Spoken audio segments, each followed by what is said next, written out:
27 сентябр асосгузори сулҳу ваҳдати миллӣ, пешвои миллат, президенти ҷумҳурии Тоҷикистон муҳтарам Эмомалӣ Раҳмон бо мақсади иштирок дар тантанаҳои ҷашнӣ ба ифтихори 30-солагии истиқлолияти давлатӣ, ифтитоҳи як қатор иншооти дорои таъиноти гуногун, суҳбату мулоқоти самимӣ бо сокинону фаъолон бо сафари корӣ ба вилояти мухтори Кӯҳистони Бадахшон ташриф оварданд. Сафари кории президенти мамлакат муҳтарам Эмомалӣ Раҳмон дар вилояти Бадахшон аз ноҳияи Дарвоз оғоз гардид. Президенти ҷумҳурии Тоҷикистон муҳтарам Эмомалӣ Раҳмон дар ноҳияи Дарвоз нахуст аз фестивали ҷумҳуриявии асал ва намоиши маҳсулоти кишоварзӣ дидан карданд. Сарвари давлат муҳтарам Эмомалӣ Раҳмонро дар даромадгоҳи намоишгоҳ бо самимияти хоса истиқбол гирифтанд.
намоишгоҳ аз ду қисмати асосӣ, намоишгоҳи асал ва дигар маҳсулоти кишоварзӣ иборат буд. деҳқонони ризқофари кишвар маҳсули дастранҷи худро бо ороишоти гуногун ба намоиш гузоштанд, ки хеле дилкаш ва бошукӯҳ буд. дар ин майдони фаррох дар масоҳати 50 садяк замин кишоварзони зарофар аз 9 шаҳру ноҳияҳои мамлакат аз ҷумла вилоятҳои Бадахшон, Хатлон ва Суғд иштирок варзида анвои гуногуни маҳсулоти занбури асал ва меваю сабзавоти шаҳдбори худро ба маъраз гузоштанд. дар фестивал беш аз 300 оилаи занбур ба намоиш гузошта шуд. дар чорабинӣ кишоварзони шаҳру ноҳияҳои мамлакат дастовардҳои худро пешкаши харидорон карда буданд. ба фестивал 40 тонна маҳсулоти соҳа аз ҷумла 15 тонна навъҳои гуногуни асал, мум, гарди гул, шири занбур ва ғайра бо бандобаст тибқи талаботи меъёрҳои тасдиқгардида пешниҳод шуд.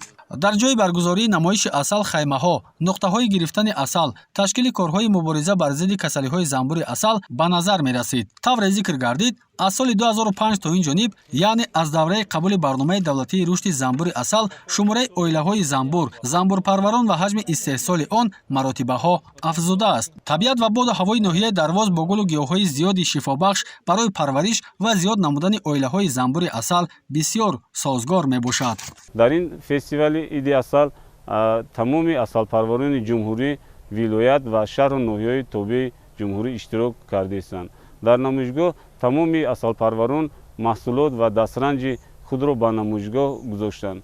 ин яке аз таҷрибаҳои хуб аст, ки на ин ки намоиш ин аз он шаҳодат медиҳад, ки яъне занбури асалпарварон бо ҳамдигар суҳбату мулоқот карда аз таҷрибаи ҳамдигар яъне бархурдор мешаванд. Сарвари давлат муҳтарам Эмомалӣ Раҳмон ҳангоми боздид аз фестивали ҷумҳуриявии асал ва намоиши маҳсулоти кишоварзӣ таъкид намуданд, ки бо истифода аз имкониятҳои фаррохи дар ҳудуди ноҳияи Дарвоз мавҷуд буда, метавон рушди соҳаро таъмин ва сатҳу сифати зиндагии аҳолиро баланд бардошт. Занбури асалпарварӣ ва истеҳсоли асал соҳаи камхарҷу сердаромад ба шумор меравад. Қобили қайд аст, ки соли равон дар доираи дастуру ҳидоятҳои президенти ҷумҳурии Тоҷикистон муҳтарам Эмомалӣ Раҳмон занбурпарварони ноҳия шумораи қуттиҳои занбури асалро ба 1300 расониданд, ки ин шумора назар ба соли қаблӣ зиёд мебошад. Занбурпарварони ноҳияи Дарвоз ҳамасола кӯшиш ба харҷ медиҳанд, ки бо зиёд намудани шумораи оилаҳои занбури асал аҳолиро бо ин навъи маҳсулоти табобатӣ аз лиҳози экологӣ тозаи ватанӣ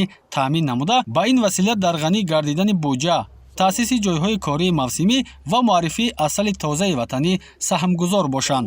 Дар чор гӯшаи дигари намоиш, маҳсулоти кишоварзӣ, анвои гуногуни маҳсулоти соҳа аз қабили картошка, пиёз, каду, меваҳои хушк ва тар, навъҳои гуногуни себ ва дигар намуди сабзавоту полезиҳо, ки дастранҷи заҳматкашони хоҷагиҳои деҳқонии ноҳияи Дарвоз мебошанд, ба намоиш гузошта шуд. Сарвари давлат муҳтарам Эмомалӣ Раҳмон ҳангоми боздид аз фестивали маҳсулоти соҳаи кишоварзӣ, ки аксаран содиротӣ мебошанд, изҳори хушнудӣ намуданд ва таъкид доштанд, ки истеҳсоли чунин маҳсулот ва коркарди саноатии он бояд сол аз сол афзун гардад ва аз ин ҳисоб иқтидори содиротии ҷумҳурии Тоҷикистон боло бардошта шавад. Дар ноҳияи Дарвоз истеҳсолкунандагони асосии маҳсулоти кишоварзӣ, хоҷагиҳои деҳқонӣ, хоҷагиҳои инфиродӣ ва ассотсиатсияҳои хоҷагиҳои деҳқонӣ мебошанд. Аҳолии ноҳия бошад асосан ба парвариши зироатҳои ғалладона, картошка, сабзавот, асал, мева ва чорводорӣ машғул буда, аз ин ҳисоб даромади хуб ба даст меоранд. Иттилоъ дода шуд, ки шароит ва иқлими ноҳия барои боғутокпарварӣ мусоид буда, имконият медиҳад, ки майдони боғҳо бо назардошти ташкили боғҳои интенсивӣ ва дарахтони навъи серҳосили ба иқлим мутобиқ бо усули обёрии қатрагӣ аз ҳисоби дарахтони субтропикӣ, анор, анҷир, хурмо, лимӯ, себ, нок, зардолу, бодом, гелос ва ғайра аз ҳисоби заминҳои талу теппаҳо васеъ гардад. Масоати умумии боғҳои ноҳия 280 гектарро ташкил намуда, аз ин шумора 148 гектараш боғҳои мевадиҳанда мебошанд. Бо шарофати соҳибистиқлолии мамлакат, кишоварзони ноҳия дар доираи барномаи рушди соҳаи боғутокпарварӣ барои солҳои 2016-2020 зиёда аз 65 гектар боғи нав бунёд карда, 91 гектар боғҳои кӯҳнаро барқарор намуданд. соли ҷорӣ дар ҳудуди ноҳия 1093 сентинер маҳсулоти ғалладонагӣ, 5740 сентинер картошка ва 3774 сентинер сабзавот истеҳсол карда шудааст, ки назар ба соли гузашта зиёд мебошад. Президенти ҷумҳурии Тоҷикистон муҳтарам Эмомалӣ Раҳмон таъкид намуданд, ки хоҷагиҳои ёрирасони шахсӣ, шаҳрвандон бояд аз имкониятҳои мавҷуда самараноку оқилона истифода баранд ва дар ин кор деҳқонони ботаҷриба ва олимони соҳаи кишоварзӣ ба хотири рӯёнидани ҳосили фаровон бо онҳо ҳамкорӣ намоянд. Таъкид гардид, ки Тоҷикистон метавонад дар бозори ҷаҳонии асал ва меваю сабзавот аз ҷумла бо себ, картошка, пиёз, олӯи сиёҳи хушк, мавизи кишмиш, харбуза, ангур, помидору бодиринг, пиёз ва дигар маҳсулоти кишоварзӣ ҷойгоҳи намоён дошта бошад.